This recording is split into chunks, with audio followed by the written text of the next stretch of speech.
Ya, ada sejumlah sentimen yang menjadi perhatian pelaku pasar pada hari ini, di mana pelemahan yang terjadi di bursa saham Asia pada hari ini tak terlepas dari anjloknya Wall Street dini hari tadi yang kompak mencetakkan pelemahan bahkan lebih dari 2%.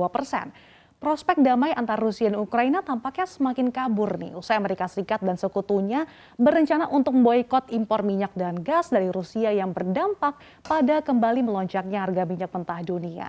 Pasalnya kita tahu dengan adanya inflasi yang kian mengkhawatirkan, tidak hanya ekonomi Rusia saja yang sekarat karena terkena sanksi.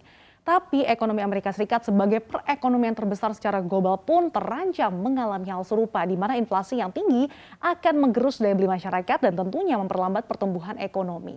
Sementara itu kalau dari sentimen domestik ini berasal dari Bank Indonesia yang melaporkan posisi data cadangan devisa periode Februari sebesar 141,4 miliar dolar atau naik 100 juta dolar dibandingkan akhir Januari lalu setelah sempat merosot di awal tahun ini. Kenaikan cadangan devisa tersebut tentunya bisa menjadi pijakan ya untuk menstabilkan nilai tukar rupiah jika mengalami gejolak di tengah tingginya risiko geopolitik akibat perang Rusia dan Ukraina serta rencana kenaikan suku bunga Bank Sentral Amerika Serikat.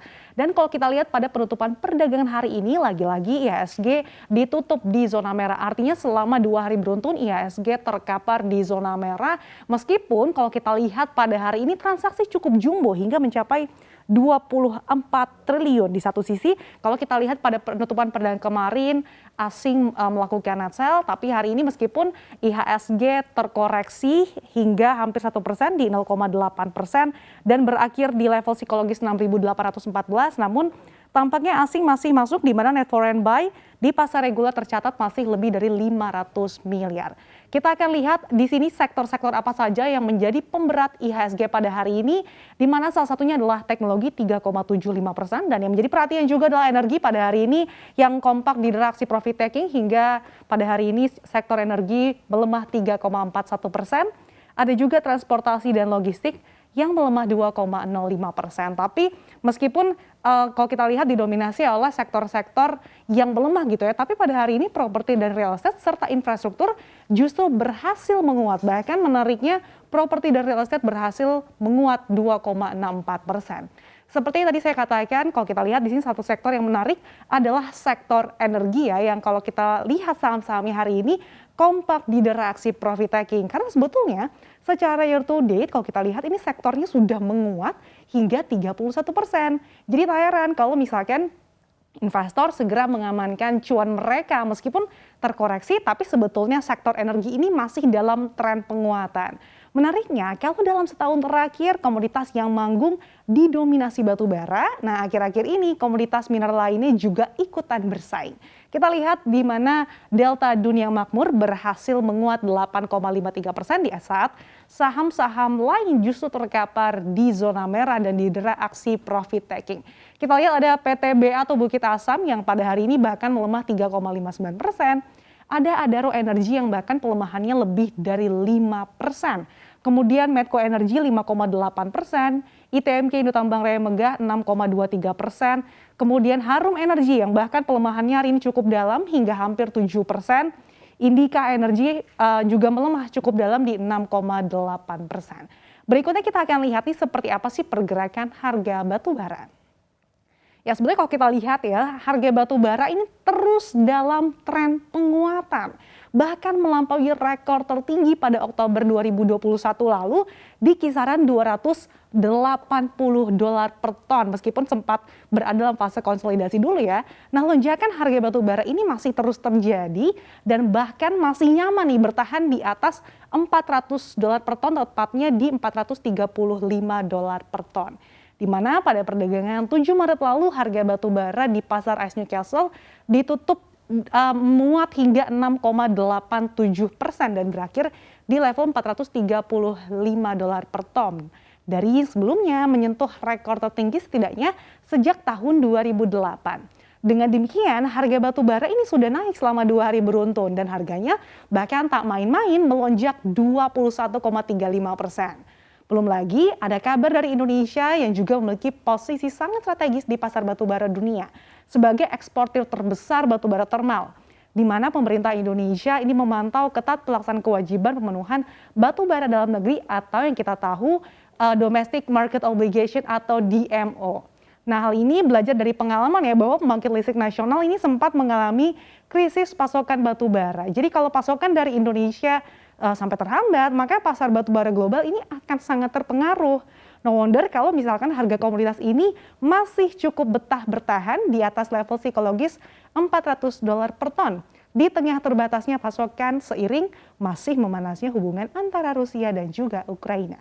Nah, eskalasi antara Rusia dan Ukraina ini tak hanya membuat harga batu bara membara, tapi juga membuat harga minyak global semakin mendidih. Kita akan lihat seperti apa pergerakannya. Nah, kenaikan harga emas hitam juga tidak mau kalah pamor nih dengan batu bara. Sampai-sampai terus mencetak rekor terbaru. Di mana perdagangan hari ini saja harga minyak jenis Brent berada di level kisaran $123 per barel atau melonjak 4,32%, sekaligus menjadi yang termahal sejak Maret 2012 atau 10 tahun lalu. Bahkan dalam perdagangan intraday kemarin saja harga Brent malah sempat menyentuh kisaran $140 per barel. Sementara yang jenis light sweet ini harganya menembus $120 per barel atau menjadi rekor tertinggi sejak Juli 2008. Artinya dalam sebulan terakhir harga Brent ini yang menjadi acuan global sudah meroket lebih dari 37%. Sementara selama setahun terakhir harganya sudah melesat hingga 80%. Hal ini imbas Amerika Serikat dan sekutunya yang mempertimbangkan untuk melarang ekspor minyak dari Rusia. Padahal kita tahu Rusia ini kan merupakan salah satu produsen minyak utama dunia ya, dan di mana Rusia menempati peringkat 3 dunia hanya kalah dari Amerika Serikat dan juga Arab Saudi. Nah, kalau kita cermati, yang menarik sebetulnya imbas ketegangan antara Rusia dan Ukraina ini membuat saham-saham di sektor basic industry tampaknya menjadi primadona berikutnya nih. Kita akan lihat seperti apa pergerakan saham-sahamnya pada hari ini. Ya, sebetulnya kalau kita lihat akhir-akhir ini investor ikut meramaikan pergerakan emiten mineral ya yang tercermin dari saham-sahamnya yang merajai deretan top turnover di sepanjang perdagangan hari ini. Kita lihat ada aneka tambang, kemudian ada juga Merdeka Copper Gold, Vale Indonesia, ada Krakatau Steel, Semen Indonesia. Kalau kita lihat pada hari ini deretan top turnover, ada satu yang menarik perhatian adalah aneka tambang yang bahkan hari ini hampir 4 triliun nilai turnover-nya. Padahal kalau kita lihat harganya kan sempat stagnan ya setelah awal tahun lalu terkena PHP imbas investor dari Amerika Serikat yaitu Tesla.